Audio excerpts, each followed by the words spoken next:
Oh. That's never really happened like that. We've rehearsed some of these fight scenes at home, and our son has at first been a little confused by some of the things we were saying to each other. Yeah. But he understands now about that there's the show, and he seems to be delighted with all the attention we get for it. Oh, yeah. So it's a lot different. You know, it's interesting. When you take a long time to finally reach a dream and a goal, it would seem to me that now that you've achieved it, and you're stars now of a television show, it's almost like you're afraid that the dream will end, and you're afraid that you'll wake up and it won't be there anymore. Do you have those fears at all?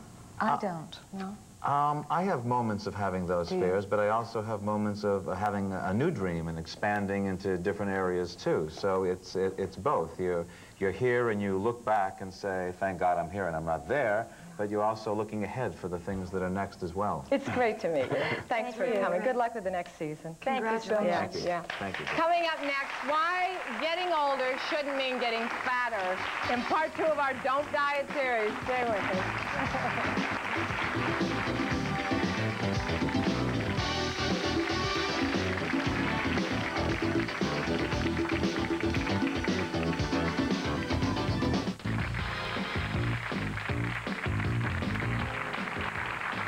Welcome back to Attitudes. I'm Linda Dano. Now, joining us again is Dr. Peter Miller, Executive Director of the Hilton Head Institute, for the second part of our series called Don't Diet. Don't diet. Today we're going to talk about metabolism and the dreaded exercise. But before we do, I want to just recount to everybody what we talked about yesterday, and if I had any success with it. You said to me, which made sense to me, that I control what I do to my body, and that if I keep telling myself that to push something away and I do it for me, that I will ultimately reach the point where I will do it for me. Yes, that's right. I asked Peter after the last show if I could have some cheese, and he said, why don't you have an apple instead? And I went, good thinking, Peter. And I took an apple, and you know, I felt better. I mean, that sounds like a little thing, but it's like I was in control of it. That's right. It's a big thing. It's the difference between self-management, what I call self-management, and self-discipline. When you think about self-discipline or self-control, it's negative. It's giving something up. Right. Self-management means you are in control. The choice is always yours. The power of choice is within you. You could have had the apple, or you could have had a candy bar, whatever. You chose the apple. Yeah. And you feel good about that. Nobody forced you to do that. That's the difference. Yeah.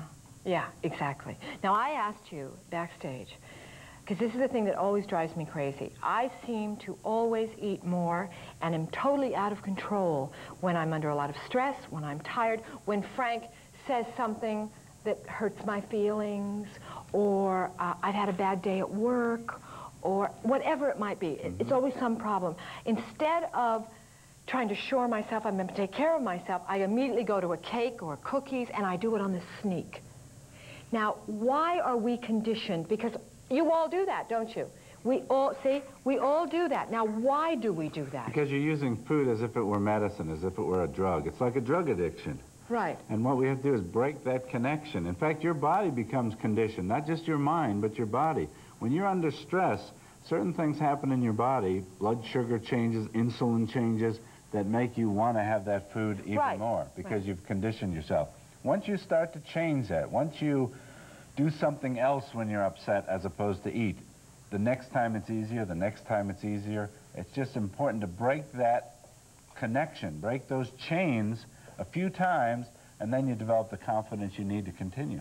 Okay, now, when I diet, or I'm on a conscious effort not to do without, I get weak, I get hungry, I get irritable, I do all of those things. Is that my body fighting me, or is that my own psyche fighting me? Well, it's your own psyche, because what we find is when people go on diets and they eat even, say, 1,000 calories or so, or 800 calories, which doesn't seem to be very much, right, their body can function pretty well on that. But what happens is your mind is telling you that you're starving and that it's not working. It's a matter of thinking that you're just making one choice over another, that it's a positive choice. You're not giving something up. you're making these other choices. And so it's really a matter of changing inside. As a patient said to me once, she said, I want to change the fat that's up here more than the fat that's on my body. Oh, that's interesting. And that's what it's all about. Now, Peter, tell me what metabolism means. Now, Ellen Steinberg works here. She's a producer. She eats like I can, sandwiches and chips and 14 bagels a day. She never gains an ounce. If I did that, I want to smack her, of course. You just hate her. Yeah, I do. Now, how come she can do that and I can't? That's the luck of the draw. She has a good genetic makeup, has a good metabolism. Everybody has an engine that's running and burning calories all day long. Right. Some people just have a fast engine. Maybe when she's a little older, that may catch up to her. I hope so. I hope so. She'll be punished. You hear that, for that, Ellen? She'll be punished for that. Now. And some people put calories on very easily. Me. I do. You can shore up your metabolism. How? By eating a certain way. For example, we know that complex carbohydrates, fruits, vegetables, even pasta and breads and those types of foods and potatoes actually help you diet and help your metabolism. They speed it up. They speed it up? Exactly. And in fact, you want to avoid dieting and then off the diet, on the diet, off the diet, because that ruins your metabolism. Oh. And then we also need a little bit of exercise. Like what? I mean, dreaded word, exercise. No, like... You don't have to sweat and strain and jog and all that. What we have found through research is that the best kind of exercise to lose weight and the easiest is simply to take a walk after a meal. As soon as you eat a meal, your metabolism is stirred up. It's like throwing a log on a fire to stir it up. If you were to walk even for 20 minutes after a meal, you would stir your metabolism and burn more calories than at any other time during the day. So if you just took a 20-minute walk a day after a meal, you would be doing your metabolism and yourself so much good. And it doesn't have to be some sweaty program. That's all you need to do to start out. Now, why is it? I'm a very busy lady, and I run a lot all through the day. That's not the same as exercise. Count. Why doesn't it? Because it's as I whine. Why? That's the kind of exercise that drains you.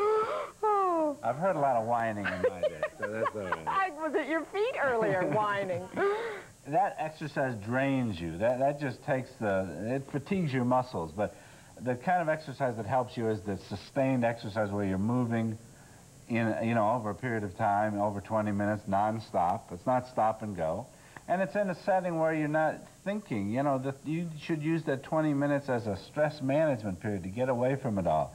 So after lunch or after dinner or after even a snack, to take 20 minutes to get away from everything, to go for a walk. It's much better than meditation even. All right, now, Peter, how do I, the key question for everybody sitting here and everybody in America, how do I and all of us stop thinking about food every second? Tell me one more time. It's a matter of conditioning yourself. You see that as deprivation, and I'm telling you, you're not depriving yourself, you're making good choices. And every time you make a choice of one type of food over another type of food, you're going to feel good about it. And also, this doesn't mean you're giving all those foods up entirely. Remember, we said there's no such thing as forbidden foods. Right. It's a matter of eating one cookie as opposed to... The pack. 12 cookies. Yeah, the pack. I know you'd never do that. Oh, no, not me. The pack, never. But you can develop the willpower necessary to do that, to have the one cookie, to put it back. And then what you do is you use imagery to think about that, to feel good about it, to feel powerful about that. I just had one cookie. I didn't need the 12. And then maybe get out and... Do you know something? I have never had, to my knowledge, one cookie. I'm going to try it. All right, are we all learning something here? We're all going to try this. All right, now, come back tomorrow when Peter and I go shopping, okay? And you will see what to buy in a market and what we should do. And I actually went to this market, and I didn't leave with any cookies. Because I wouldn't let you, that's why. That's right, because he made me not do this. Anyway, all right, thanks, Peter. I'll see you tomorrow. You've heard of putting on the Ritz, but if you want to know what putting on the Poot is all about, then stay with us for some serious fun coming up next. Thanks, Peter. Good.